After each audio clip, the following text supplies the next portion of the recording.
Good morning, students. Welcome in social science class. The students, we have already started a chapter that is Delhi Sultanate, and where we have completed two dynasties, the slave dynasty and the Khaljis.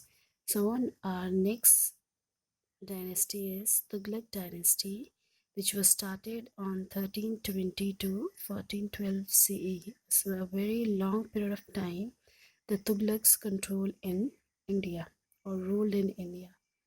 So let's start with the today's topic. Ghiyasuddin Tughlaq was ruled from 1320 to 25, not a very long period of time. The Tughlaq dynasty was founded by Ghiyasuddin Tughlaq. He rose from an ordinary position to the high position of governor, the frontier province. He was a great warrior and an able administrator, and consolidated the scattered sultanate and restored peace and order as the whole country was in the grip of unrest and lawlessness. Just like we can say that the Khaljis, they were having a huge empire, but it was not controlled properly. If the Khalji, the second ruler, we can say that Alauddin Khalji is living here, he is just controlling this area. The whole area is untouched and not controlled properly by the rulers, and that's why what happened, the Ghiyasuddin Tughlaq control over the whole empire.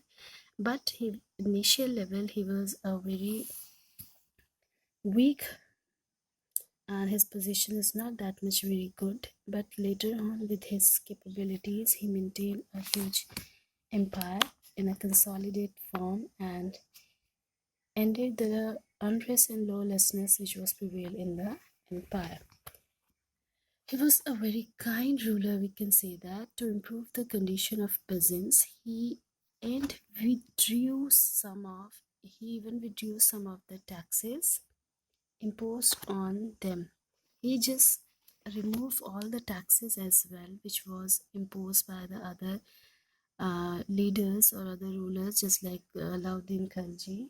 It was imposed heavy taxes, and those taxes were withdrew or cancelled by Ghiyasuddin Tughlaq when he was become a ruler. But he was not having and it was observed that he died in an accident when a pandal set up for his welcome. When he was coming back, there was a welcome pandal was set up over there, and he just fell on him.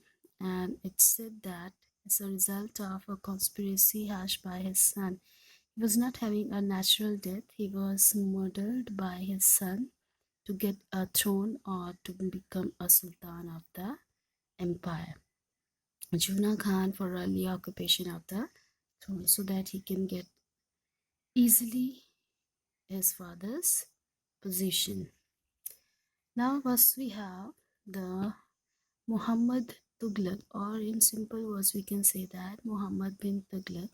His real name was Juna Khan. He controlled or ruled over India 25 to 51 CE, around 26 years he controlled over India. After the death of his father, Juna Khan took the name of Muhammad bin Tughlaq and became the ruler or sultan in 1325 CE. He was a learned person. He opposed the interference of ulemas. He was also not in favor of ulemas and mullahs in his court and administration. He also opposing them that he don't want any ruler or any leader in his empire or in court. His rules and regulations, his orders only the final orders for the society. He opposed the interference of ulemas in the matters of the state. He took many steps to consolidate the sultanate. In Indian history, the Muhammad bin Tughlaq, also known as the foolish ruler as well.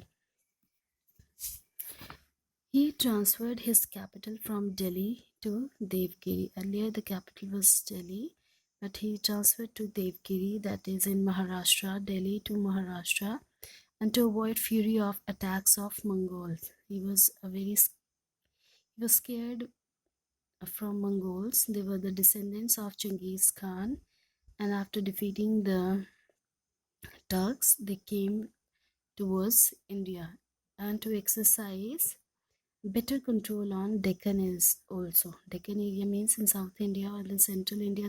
He also want to control, because in the northern part he was always there, and that area was controlled properly by the rulers.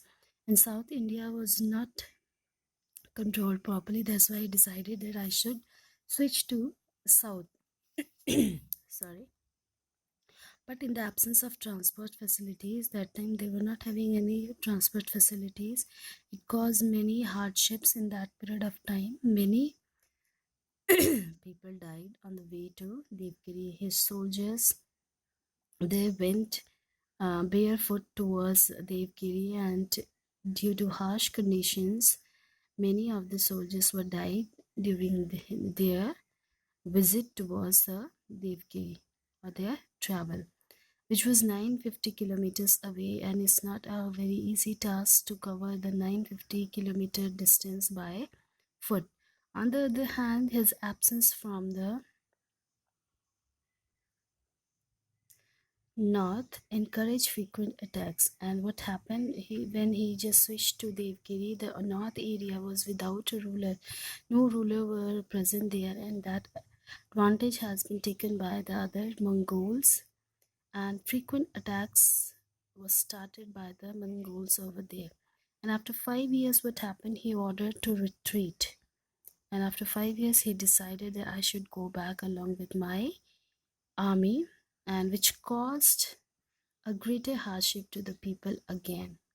And again, they were coming by foot, and many of the soldiers were died in between the uh, travel. Delhi once again became the capital of Sultanate. Now again, the Delhi became the capital of India.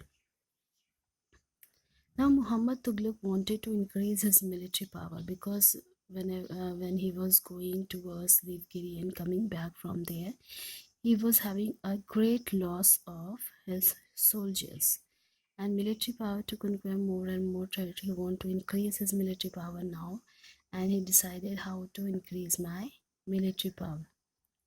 And he started to cover the loss of all previous projects, that whatever he has done mistakes, now he decided that I should cover all those mistakes. He imposed land tax in Doab area at 50% of the produce. Now he imposing the tax. His father has withdrew or cancelled all the taxes, and he again imposed all the taxes among the farmers, or the weaker section, we can say that. Like the peasants who had recently suffered due to widespread famine, and the peasants on the other hand, they were suffering from widespread famine, where their crop production was not good. Crop failure was also there, and they were stunned by the orders that how we can pay all those taxes to the king. Many farmers gave up cultivation, and their land lay barren. And many farmers, what happened, they just leave their lands barren, and they just switch to different works so that they can pay all those taxes, because the cultivation was not only the source by which they can fulfill their demands or their requirements. This project also ended in an utter failure, and that the project of Muhammad bin Tughlaq was not also a great project, and he was again facing many uh, drawbacks by imposing all these taxes. When Muhammad bin Tughlaq realized his mistake, he not only withdrew his orders but also extended help to the farmers to resume cultivation. But sooner or later, Muhammad bin Tughlaq realized that I am doing mistakes and it will not good for the empire, and then he decided that I should withdraw all the taxes. He withdrew all the taxes and providing help to the farmers and the people of his empire. Sorry. Next, the failure of his projects emptied his treasury. Then, after what happened, he was not having that much income sources, and when he was helping others, his treasury, his account was totally empty. And he then thought of issuing token currencies of copper instead of silver coins. And then, after he introduced the new currency of copper as compared to silver coins. Earlier he was having silver coins, but now he was not that much having any income source. That's why he decided that I should switch to copper coins. But due to increased circulation of counterfeit coins, he had to withdraw his orders and ask the people to exchange their coins with silver coins.